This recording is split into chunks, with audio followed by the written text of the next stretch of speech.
there, this is Dennis Anyone with Dennis Hensley. It's a podcast about making things up and making things happen. Creative people and what makes them tick and keep going is what I love to talk about. But I'm not talking about that today because this is a special episode. This is a crossover episode with my friends Dave White and Alonso Duralde. They're old friends of mine that I've known since the early 90s. I went to their first wedding in Dallas in like 98, 97, something like that. Anyway, they're both film critics, and they have a podcast called Linoleum Knife, and they do movie reviews and so forth, but they also have special episodes that they do for their Patreon subscribers, and one of those shows is called Linoleum Knife Presents More Linoleum Knife, and they will do a deep dive of a classic movie.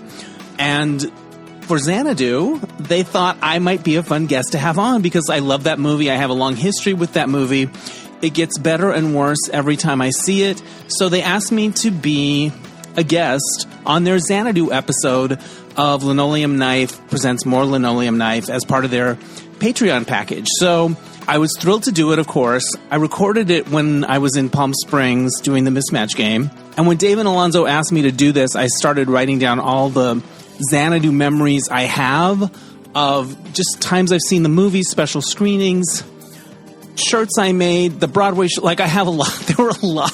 I was like, wow, I have a lot of fodder for this. So that's what this episode is. They're letting me play it as part of my podcast, but hopefully you will love them so much that you will start listening to their podcast, Linoleum Knife, and become a Patreon supporter of theirs. So check out Linoleum Knife on Patreon for all their bonus stuff. They're delightful, and I had so much fun talking about Xanadu with them. But before we get to that, I want to remind you that this podcast, Dennis Anyone, is brought to you by me. I do it because I love it. I find it really fun and fulfilling, and more so as time goes by. I'm super into it. So if you like what you hear and you want to support it, there are two ways you can do that. You can go to DennisAnyone.net and you can leave a tip in my virtual tip jar. I feel like there should be a sound effect there, like ka-ching, or like coins landing in something. Anyway, pretend there's a sound effect there. You can do that at DennisAnyone.net. Help me cover my expenses. I really appreciate that. Or you could become a subscriber to DNR Studios. I'm part of a group of shows under the Derek and Romaine banner. And for a monthly fee, you get my show early and you get all these other great shows as well. So you can learn about that at dnrstudios.com.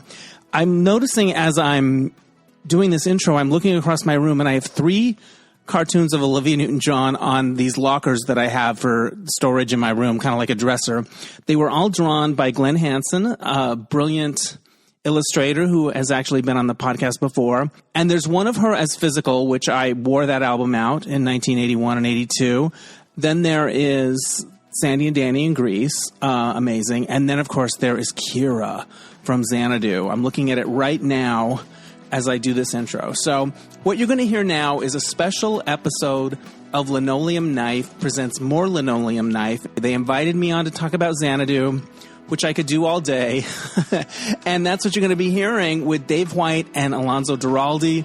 You're going to hear their fun theme music first. So that's how we're going to kick things off. But here is the episode. Enjoy.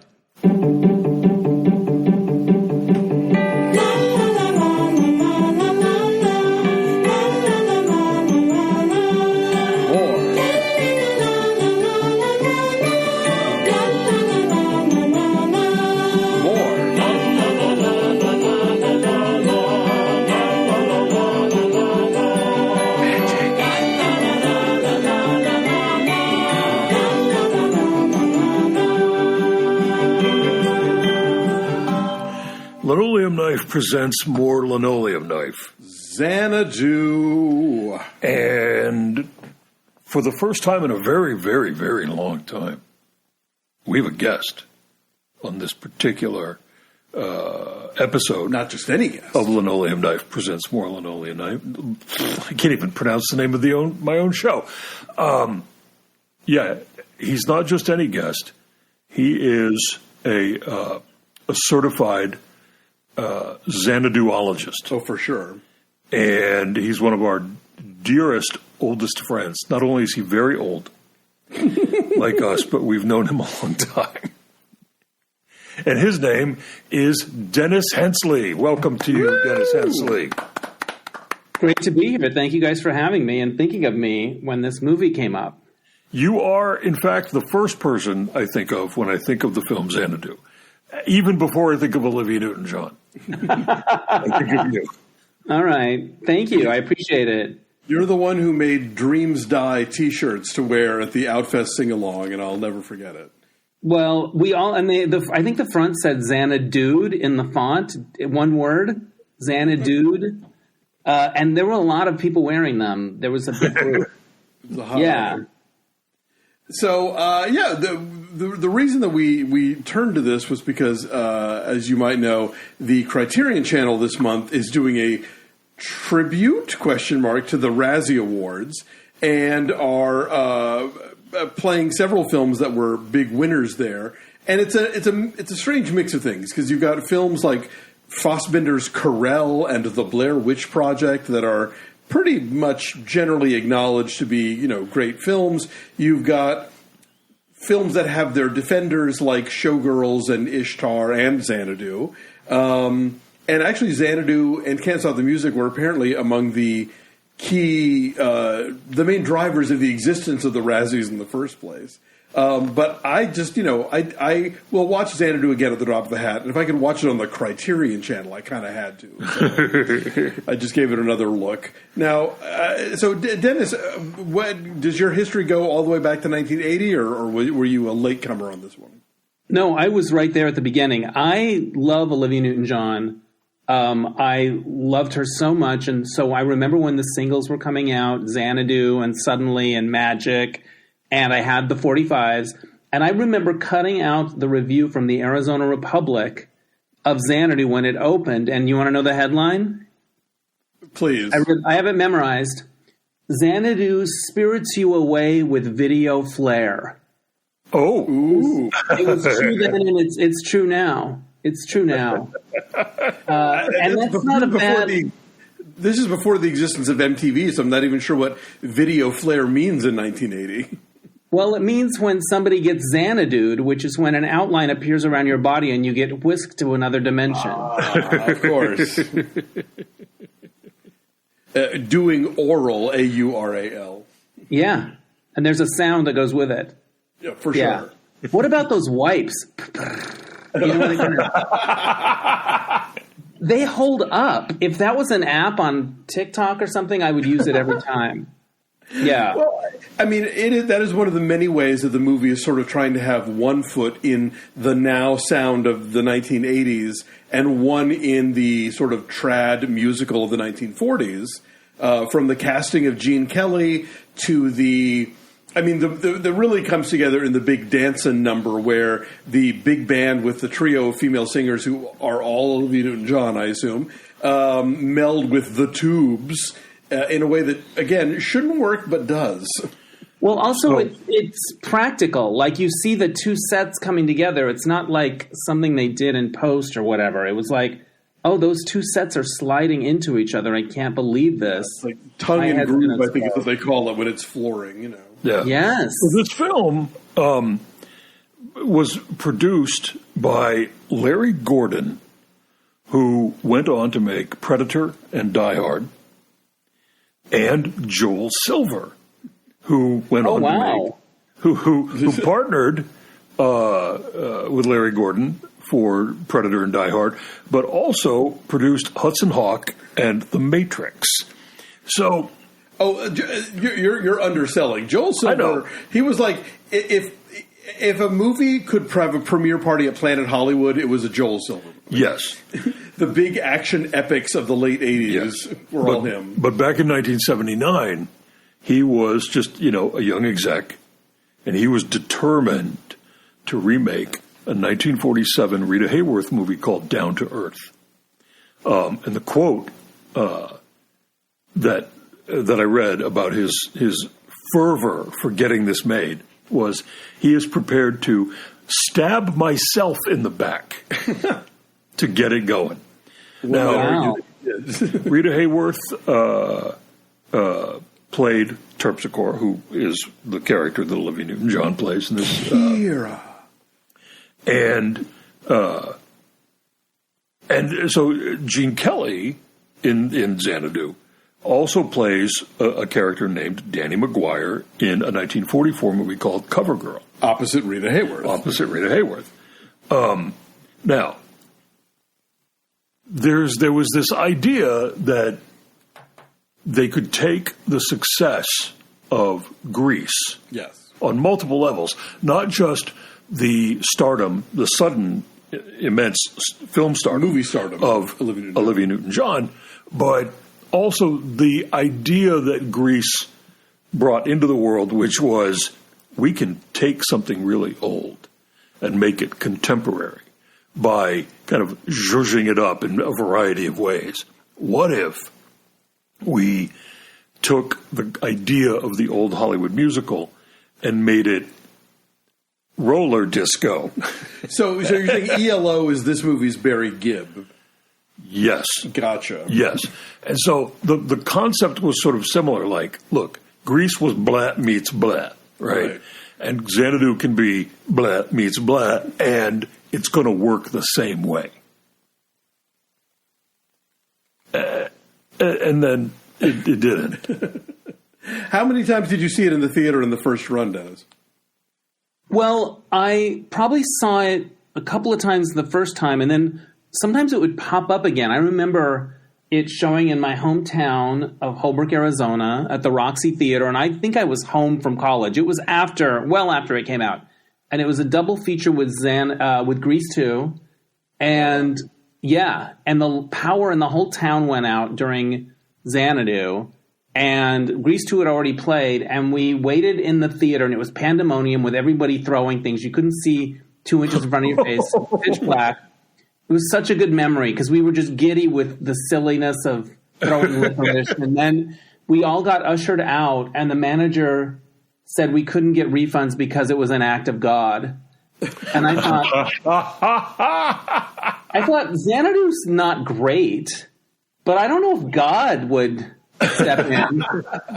But I have a million memories. I have more memories around Xanadu than the actual movie.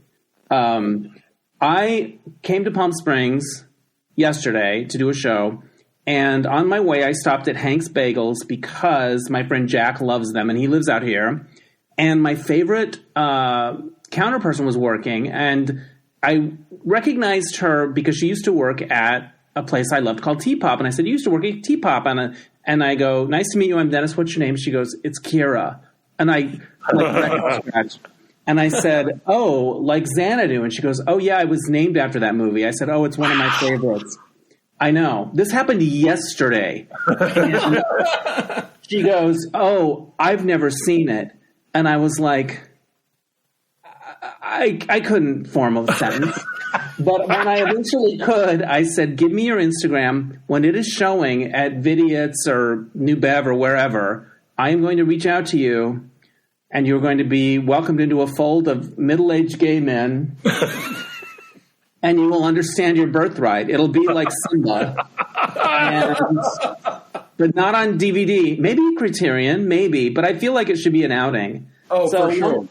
Long story short, I have a Kira in my life as of yesterday. Wow. She skated into your life. Well, it's funny because I have never seen the official Broadway musical. There was a Williamsburg Theater Festival stage version that they were doing in LA for a while. It was very funny. But it was amazing. I saw that one. That was really great. Oh, yeah. I saw that with you at least twice. Yeah, down in Culver City. Great memories. Yeah, exactly. But the Broadway version, there is a joke in which somebody in the show refers to the movie as children's theater for gay men. Yeah. And it is. She rides that Pegasus across the sky. You want to hear my story about Xanadu the musical? Yes. Of course. Okay, so I saw it in Broadway and loved it. And then I saw it in Orange County with some friends. And in Orange County, I got to sit on the stage. A few people in the audience got to be kind of sitting around in this Greek set, Greek people or whatever. And there was one bit where the side muses, and I forget the name of the actress. I feel like her name was Mary something. Danny, do you remember the name of the actress? Annie Golden. Annie Golden. Danny's with me. And he knows. Okay, so we're all there. We're on the stage, so we're basically part of the show.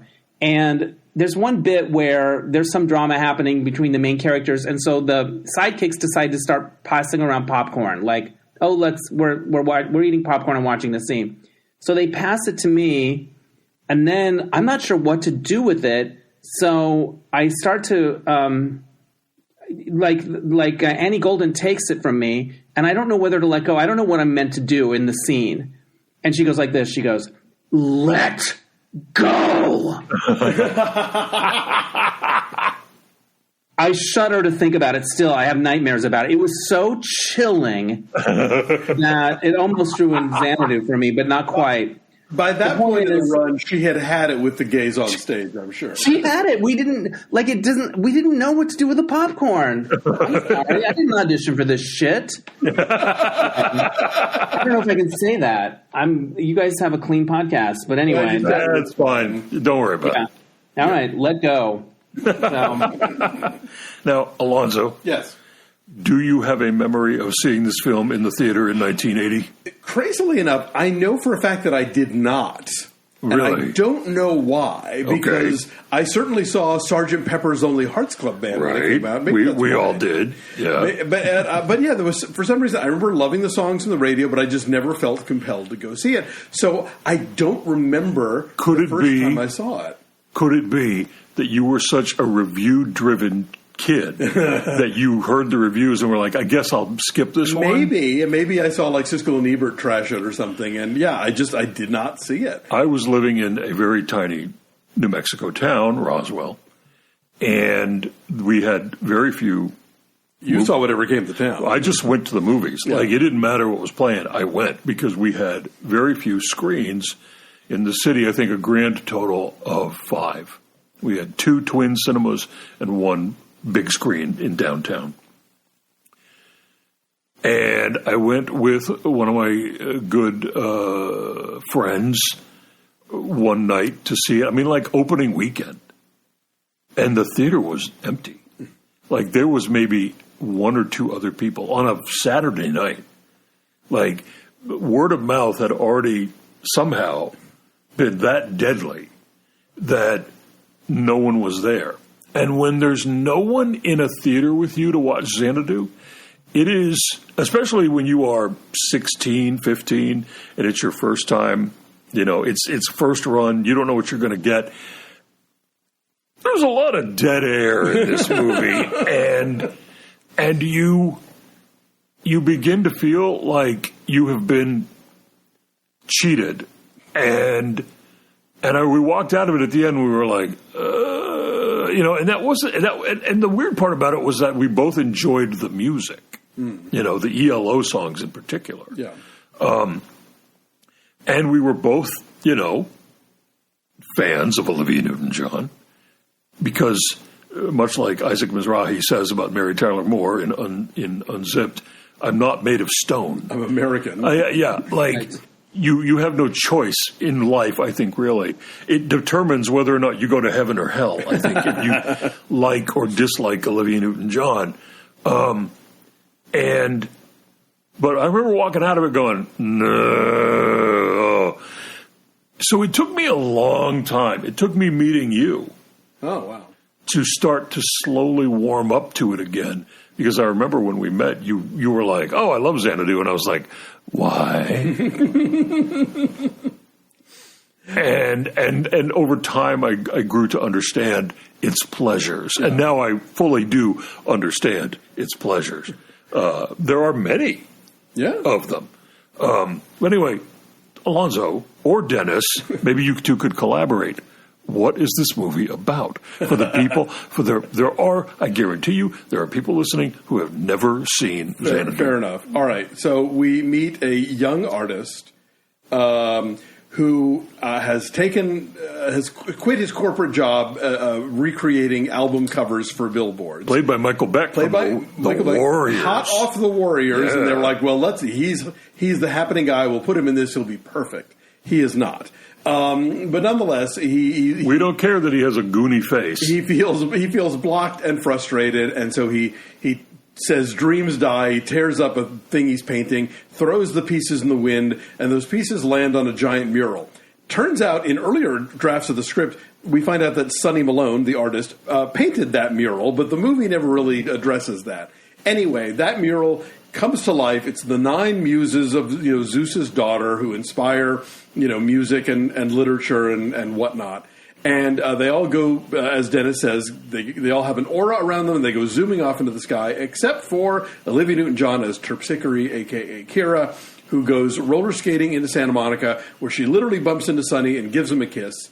And he becomes obsessed with her and chases her down, meanwhile becoming friends with Danny Maguire, a former big band leader turned financier who longs for the old days. And she convinces these two dudes to put their time and effort into something that's going to last forever, a glitzy roller disco in Los Angeles, and they do. That's the plot. That's the plot. Roller disco at the time. Alonso and I think, are both mutually obsessed with roller disco. Yes. Maybe I'm a little more obsessed with it. We live down the road from Los Angeles' former premier roller disco rink, Flippers, which now a CVS, became an Esprit store in the 80s, and now the flagship Esprit is now a CVS. Yeah, and if you drive past it, you can still see where the Esprit sign used to live, because the letters are like in the cement. Yeah. And that place was ground zero. Like, that place was where Cher was photographed wearing that absolutely see-through top while she was roller discoing. She was, at the time, sort of the primary celebrity ambassador for roller disco. Yes. And it was because roller skating had become this big craze for some reason, again, on the heels of the mid-'70s skateboard boom. I'm not a historian, but I'm going to guess that it's something to do with the silicone wheels or something. The wheels had become upgraded and were no longer metal, and that was the deal with the skateboards as well. Yeah, and so, but skateboarding was a big deal in the mid '70s, and so I think someone was like, "Well, what if we just do? What if we just make roller skates happen again?" Disco was gigantic, and these two things came together. Kids were going to roller rinks in small towns, I guess in big cities too, and disco was like the perfect soundtrack for a roller skating afternoon if you were in middle school. Yes. Hence the song Good Times by Chic, which references roller skates. Getting back to Cher, there is a song. She released a single called Hell on Wheels, which is an entire roller disco-themed anthem. Go to YouTube and watch the video. There's more like gay porn stars of the era in this video. It's crazy. Dennis, was roller disco hot in Arizona when you were growing up? Not really. I wasn't very into roller skating. I skateboarded a bit. I was not great at it. But it was aspirational. We all wanted to be able to do it because of those movies. But I will say this, Michael Beck is a decent skater. He is. He carries the skating in Suddenly with aplomb. And I also want to say that I used to think it was preposterous that some artist would abandon his creative career to open a club. But having had to pivot in my creative career so many effing times, if somebody said, hey, do you want to never open your laptop and type anything ever again and open up this roller disco with me? I would be all over it. Yeah. Yes. It is not as preposterous as it seems. I fully understand everything you're saying. Totally fair. I get it. Yes. No question. Yeah. So, what this film has in common with sort of every other musical movie of its moment and of, sort of pop culture in general, like Can't Stop the Music. Which Olivia turned down to do this movie. Yes. The Apple, which was an even smaller thud of a flop than Xanadu, and even cheaper than Xanadu. Yes. Sgt. Pepper, which had a big budget and a huge cast. There was this idea that the 80s were going to be something entirely different than what they became. Yeah. Like, it's impossible to predict the future. But this film and other musicals of its moment had this idea that we were simply going to overlay new hair and clothes onto a disco aesthetic, right? So in some ways, that did happen. So with the emergence of synth pop in the 80s, but that music had a darker current running through it. Yeah. It was borrowing from punk and post-punk rather than disco's, R&B birthed, genesis. But in general, the 80s upended so much of what was becoming acceptable and enjoyable in the 70s. This is all because of Ronald Reagan and Margaret Thatcher, who were evil people, and they're actually in hell. Everything got dark really quickly. I had a category in my book, 101 Must-See Movies for Gay Men, that Xanadu and The Apple and Can't Stop the Music are all in, that I called 1980 is 1979 plus nothing. Because all of these movies have this notion that, like, all of the outrageousness of the me decade and the fashion and the music was just going to go further in that direction. And they did not see Katrina in the waves coming. You know? They did not see how the general dialing back of everything in the culture to this sort of conservative 50s level. Right. But it's not impossible, obviously, in hindsight, to see what they were going for. Oh, sure. And what happened, like I said, they were setting themselves up on this Grease template of old meets new. Present vintage things as contemporary. Yeah. So I know in your upcoming book, and I don't remember if this line got edited out of your upcoming book, but you described Grease as a parody of heterosexuality. That's still in there. Xanadu is the same thing. Well, yeah, you have a couple that falls in love because they keep telling you they're in love, but they never have a real conversation about anything. And Xanadu is kind of the spawn of Grease, but it is also sort of a parody of life itself.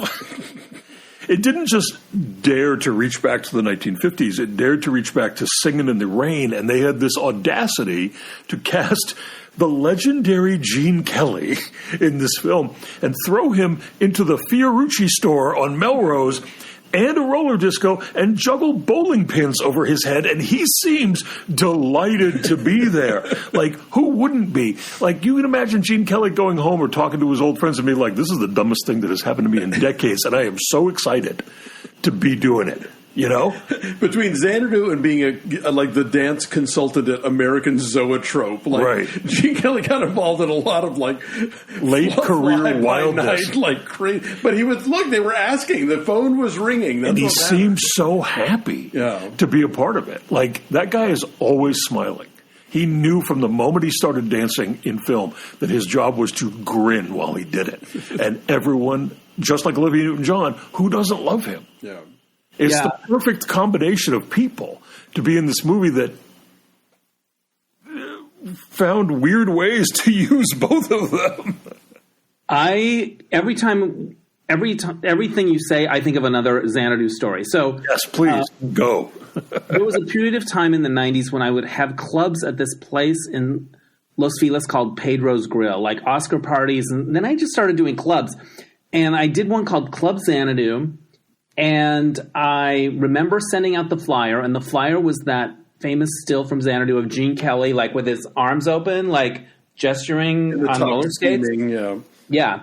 Well, while those postcards were in the mail, Gene Kelly died. Oh. So everybody was getting a postcard from this guy. I remember getting mine in Dallas and calling you. This icon that died.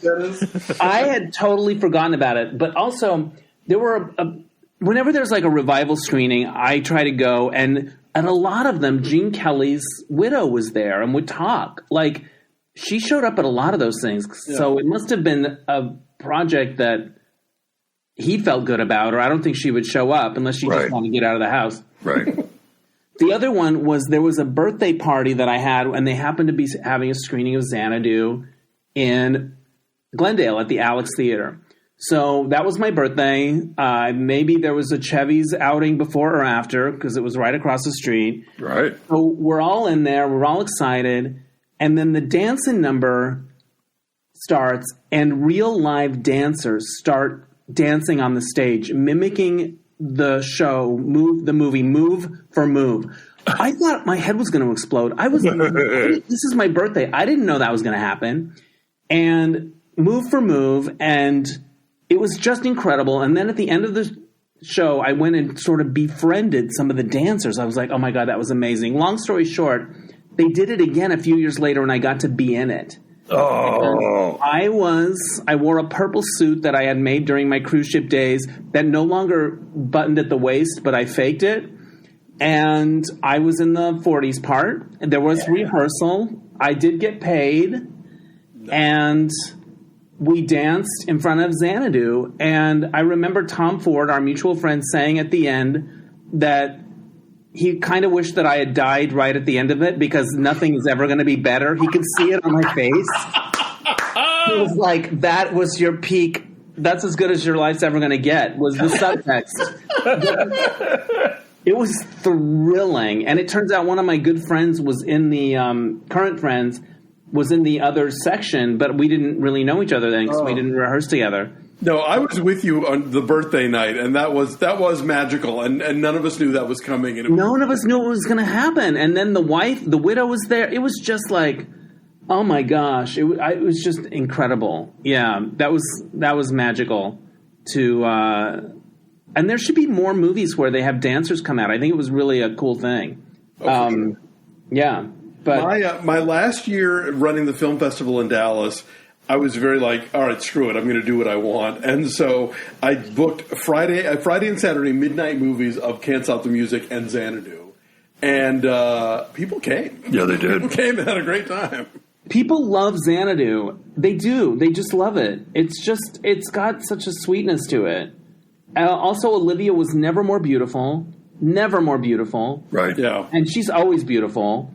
And when she sings Suspended in Time, one take Newton-John. They don't call her that for nothing. And Suddenly is one of my favorite musical numbers. Like, would it have been better if they had cast her opposite somebody who actually sang and they did the number as a singing roller skating number together? Of course. But I'll take Cliff Richard overlay at any day. It's fine. I think there is something beguiling about a great bad movie. yes. You want to see it again, if for no other reason than to study it, to figure it out. And any truly, and we're going to call this a bad movie because that's its legacy, right? A bad movie that everyone adores. Yeah. Okay. But a truly memorable bad movie. I'm not talking about a mediocre, mushy, whatever, who cares, boring thing. I'm talking about a big swing that exploded in weird ways, right? Any truly memorable bad film invites that. And with a musical that fits into that character, that category, there's this added cognitive dissonance, I guess, where you've got songs that you kind of genuinely love, and maybe the production numbers around them in the film are fascinating to look at. And you have to reconcile those opposing forces in your head and your heart, right? So, like, the romance elements of this film still send me out of the room to get a snack, right? The Michael Beck. See, any scene with him in it, I think I'm not interested in anything you have to say. But the musical numbers with the skating and the effects, the neon, aura effects that they have, which are adorably cheap. And I think you're talking about the video flare. The video flare. Yes, I'm talking about the video flare. Public headline. And the moment once you get through the first 30 minutes when there's finally a musical number, then for me it all becomes very exciting. When they go into the Fiorucci store and everyone is sort of suddenly neon colored and new wave, and you don't know why. Because up until that point, it's been very Three's Company. We're on the Santa Monica Pier, and Olivia's got on this peasant blouse, and you're thinking, okay, that's the 70s I know. Suddenly they're in Fiorucci, and it's a whole new planet that they're on. And I just kind of love the idea of Gene Kelly being whisked around a retail shop to an ELO song. It makes you want to. It makes you want to do something and you don't even understand what it is you want to do. Like it's when a little kid gets so excited all they can do is spin around in a circle. That is what that moment does. That is what that moment does. And the finale, I still find intoxicating. I don't think it's shot very well. Like there's a frantic quality to it where you don't ever land on anybody for long enough to see all the work they've put into, choreographing it. Yeah. But the spinning, dizzy quality of it, Baz Luhrmann was looking at that and going, someday I'm going to make something kind of just like that. Like this last... I'm going to make people skate in circles, this too. last 15 minutes of this movie, I'm going to make a whole movie that's like that. And then he did. That's true. Yeah. And so... The Xanadu mega mix at the end where like the 8 different songs wedged together, yeah, that totally presages the opening number of Moulin Rouge. It absolutely does.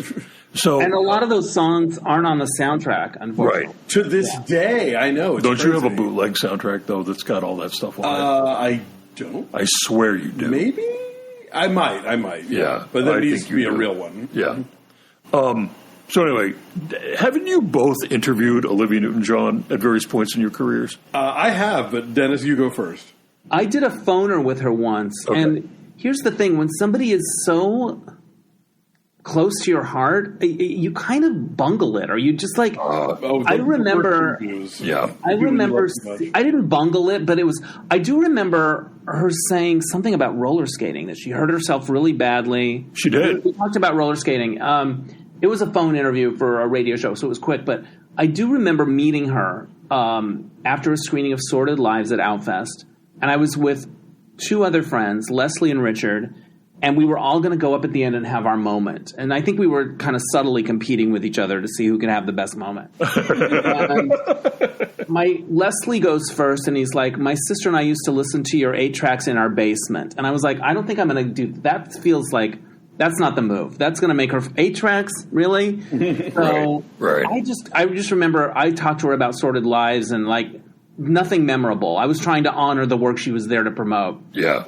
And then my friend Richard goes, there's a song on your album, Gaia, that really helped me when I was coming out. So he went for a deep cut. Yeah. And told her about coming out and how this song from that album, I can't even remember what it was called. It was like a tree growing strong. I don't know. Really helped him when he was coming out. And she got a little emotional. She was like, oh, that's so sweet. And you could just see them connecting.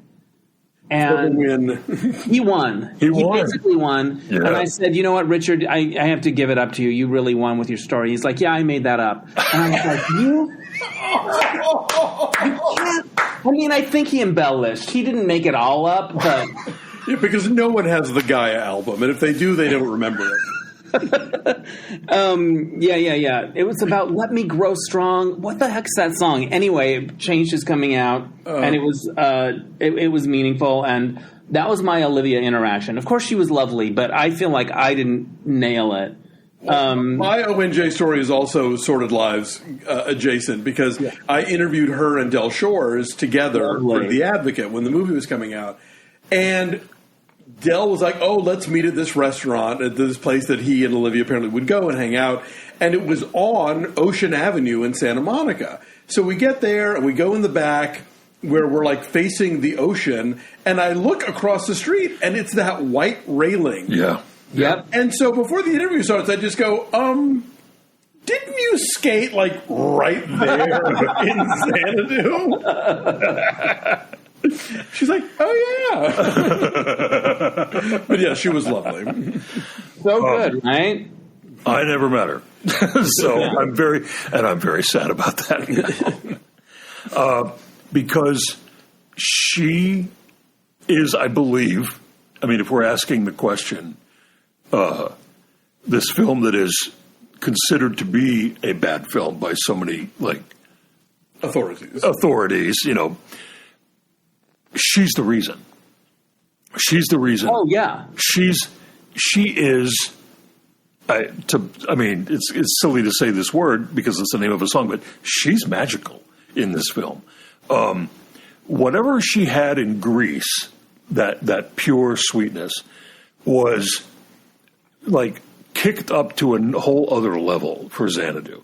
There is something so graceful and so welcoming and so loving about not just her character, but you get that feeling about her as a person. She's not a wide-eyed nymph from Australia. She's a wide-eyed nymph from Mount Olympus. Yeah, you can't not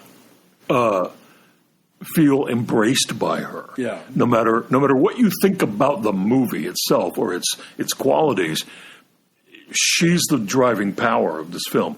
And those incredible ELO songs. I mean, those are wonderful songs. And the other thing that she did mention to me about Xanadu was that getting to dance with Gene Kelly is just like a thing that she kept with her entire life. Yeah. That was like such a great moment. And you get it. And it is fun to watch that moment because you can tell that maybe he's dialing it back a little, like he didn't force her through like weeks of rehearsal like he would do to Sid Charisse or something. Right. But like he is a good dance partner to her. She is both giving it her all and thrilled to be doing it. And so it's a delight to watch. You're referring, of course, to the Whenever You're Away From Me number, which was shot in long takes. Like, they're not cutting around Olivia. The choreography is something that's in her wheelhouse. She does it with charm. They're wonderful together. It's one of my favorite songs in the movie.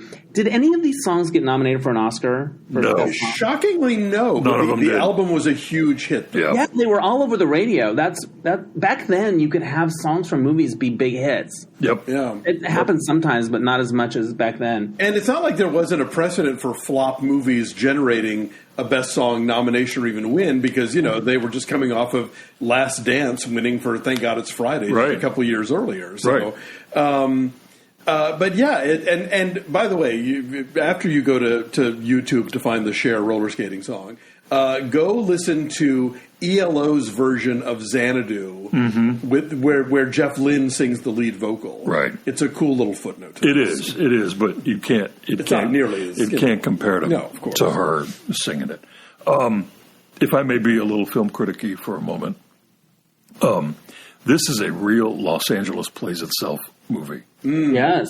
Tom Anderson's 3-hour documentary essay film, Los Angeles Plays Itself, is all about the ways in which the physical, geographical city of Los Angeles has been used in films and or depicted in films or standing in for other cities. Yeah. It covers the whole gamut. And if you hear me say 3 hours and you think, oh, that's too much, oh, no. No. It's intoxicating. It's delicious. You clips. Want to watch this movie. If you do it in 20-minute chunks, it won't be any worse or better than if you sit through the whole thing at one time. But there is an iconic piece of Los Angeles architecture featured prominently in this film. It's the Pan Pacific Auditorium, which was, if you go look it up on the internet, you'll read all about it. It was a glorious-looking place that by the 80s had fallen into complete disrepair. And so when they call it a dump in the movie and they're standing in front of it and it's covered in graffiti, that's the real place. Yeah, and Gene Kelly's right. They did used to have wrestling there. Yeah, they did used to have wrestling there.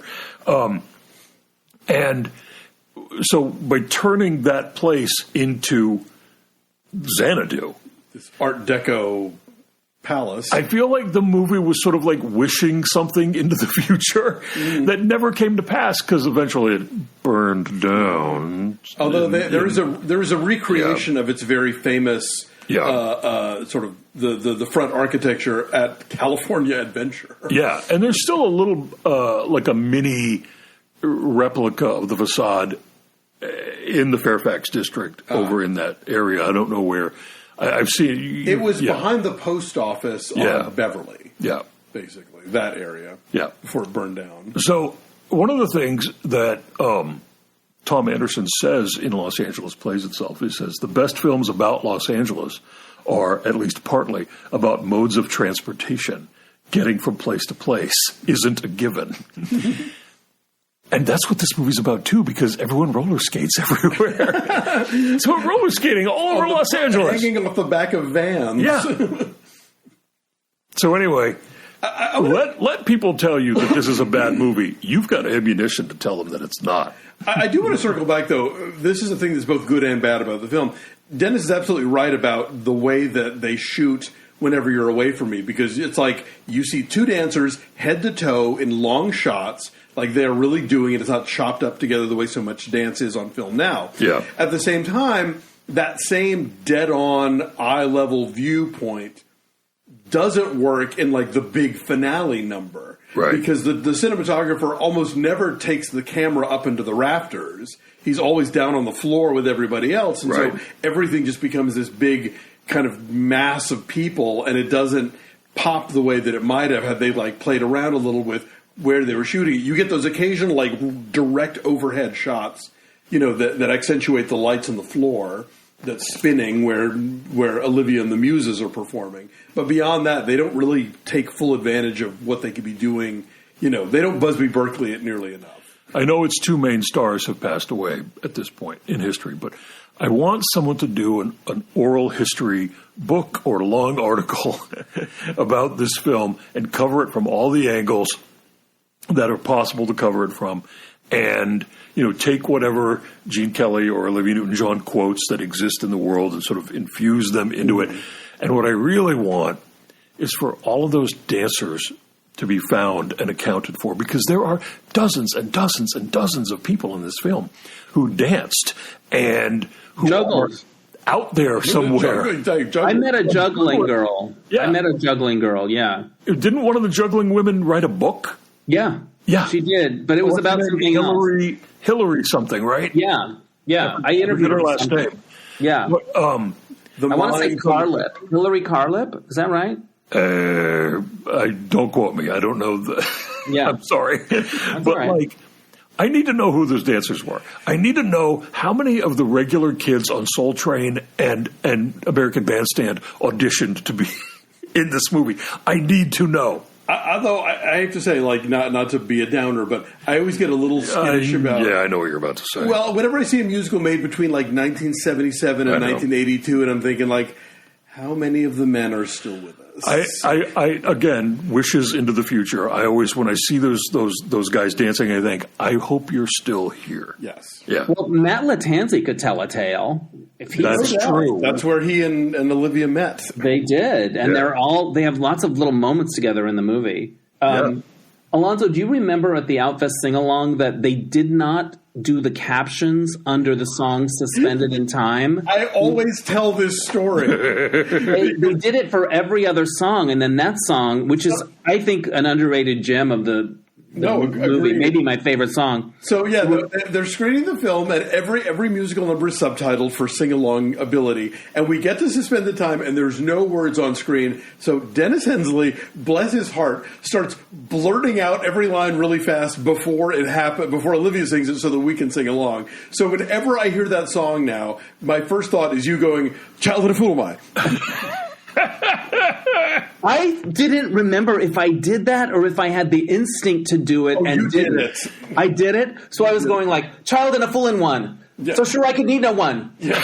Yes. Suspended in time with you. It was a public service, and we appreciated it. I stepped up. I fucking stepped up. Thank you. I also want to say that this movie is such a touchstone that Jennifer Lopez quoted it in This Is Me Now by having the godly panel of zodiac people in the sky. Yeah. I did not make that connection, but I will grant that one. Yes, for sure. Right? It's a very Xanadu-esque device. Yeah. And weirdly enough, even though after this movie flopped, Olivia went for it again in Two of a Kind, where there's like a panel of angels who are like manipulating the action, and a much worse movie than Xanadu in that it is.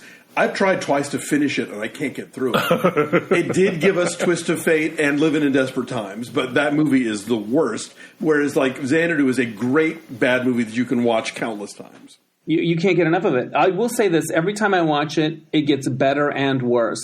Yes, I get that. The record company scenes where they're talking in the office and Tuesday's Wednesday, They are rough, man. That dude with the glasses and it was supposed to be like the comedy relief. Ooh, yeah, they're rough. But that's because Olivia's not in them. Exactly. The blonde lady in the record company scenes who does not sing or dance in this movie is part of the ensemble in the movie Godspell. Interesting. All right.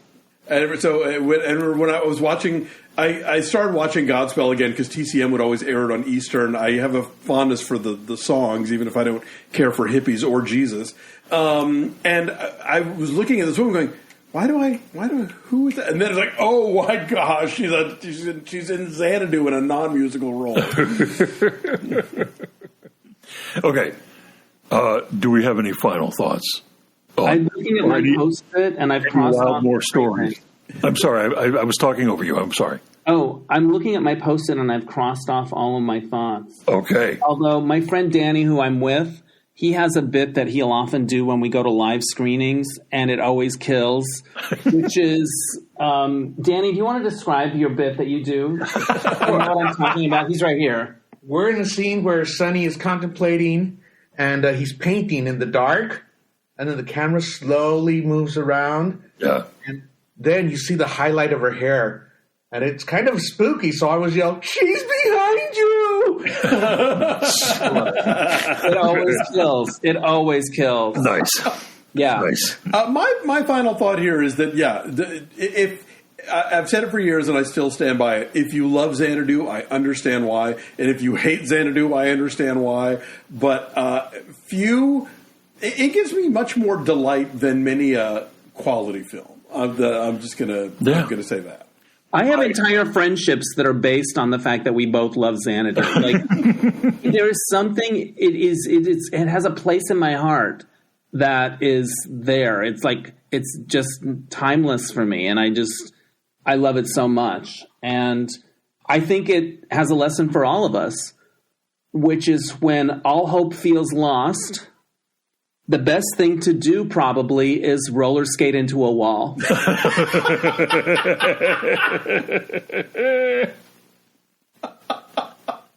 Right? It does seem to work. I can't argue with that. No. I also want to give a shout out to how short his shorts are in the movie. And whenever people try to quote it or they do the musical, they don't go as short because they don't have the courage. People don't have the courage to do 80s shorts right a lot of times.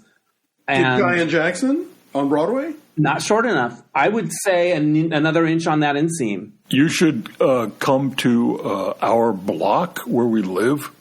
Because currently, those shorts are as short as they can possibly be. They live again. On many, many young men out walking their dogs. They're back, and I love it. I support it. Yeah. Yeah.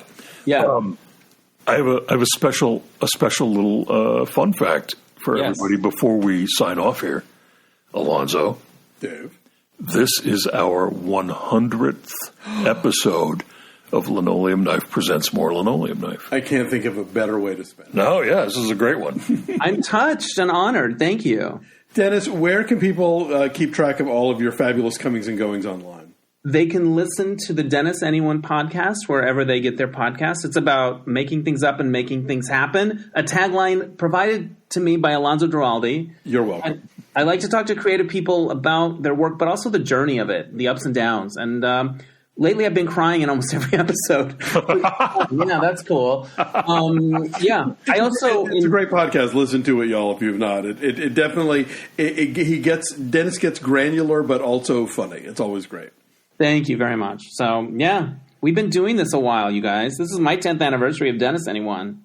Wow. Yeah. Well, thank you for joining us today. We love you. So we love you. I love you guys so much. We want you back for some other reason on some other podcast. We'll figure it out. Yeah. All right. Well, listen, thanks everybody for listening. Thank you as always for being Patreon supporters. We'll be back next time with more. Until then, goodbye. Thank you so much to Dave White and Alonso Duralde for inviting me to be part of that episode. It was an honor and a thrill and so much fun to do. And you should check out their podcast. Linoleum Knife is the typical flagship free podcasts that you can get wherever you get your podcasts. And there's also their Patreon page with all these other cool Linoleum Knife spin-offs. They've got it going on over there. So that's that. All right, so this happened.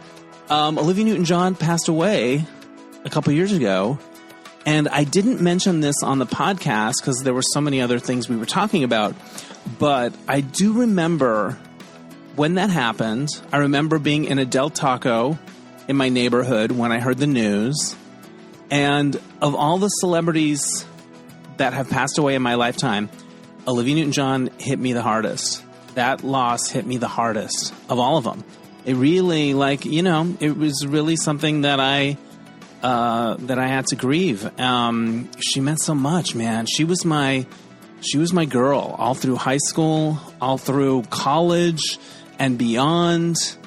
Soul Kiss, I hung in for The Rumor. I was there. Gaia, I had them all.